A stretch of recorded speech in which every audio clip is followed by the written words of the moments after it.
नमस्कार मंडळी. आज अश्विन शुद्ध नवमी. देवीची 9वी माळ देवी सिद्धिदात्री, आदिशक्तीचं 9वं आणि शेवटचं रूप. एका पौराणिक कथेनुसार सृष्टीच्या आरंभी जेव्हा काहीही अस्तित्वात नव्हतं त्यावेळी ब्रह्मदेवानी सिद्धिदात्री देवीची तपश्चर्या केली. त्यावेळी प्रसन्न होऊन देवीने त्यांना 8 अलौकिक सिद्धी दिल्या.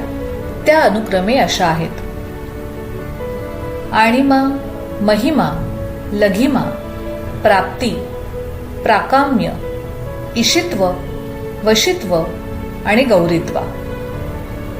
या सिद्धींच्या आधारे ब्रह्मदेवाने सृष्टी निर्माण केली.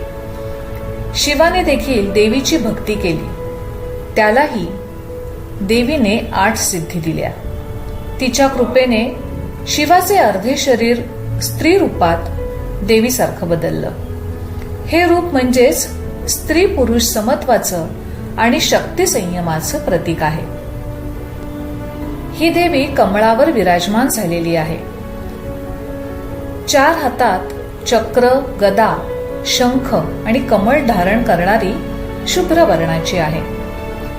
या देवीच्या साधनेने पूर्ण सहस्त्रार चक्र जागृत होते आणि पूर्णत्व आणि ब्रह्मज्ञान प्राप्त होते असा समज आहे. भोपाळ, आसाम, वाराणसी आणि मध्य प्रदेश येथे ह्या देवीची मंदिरे आहेत. या देवी सर्वभूतेषु सिद्धिदात्रै रूपेण संस्थिता. नमस्तस्यै नमस्तस्यै नमस्तस्यै नमो नमः. मंडळी, आता इथेच थांबूया. जागर देवीचा ह्या सिरीजला तुम्ही भरभरून प्रतिसाद दिलात त्याबद्दल सर्वांचे खूप खूप आभार. पुन्हा भेटू लवकरच.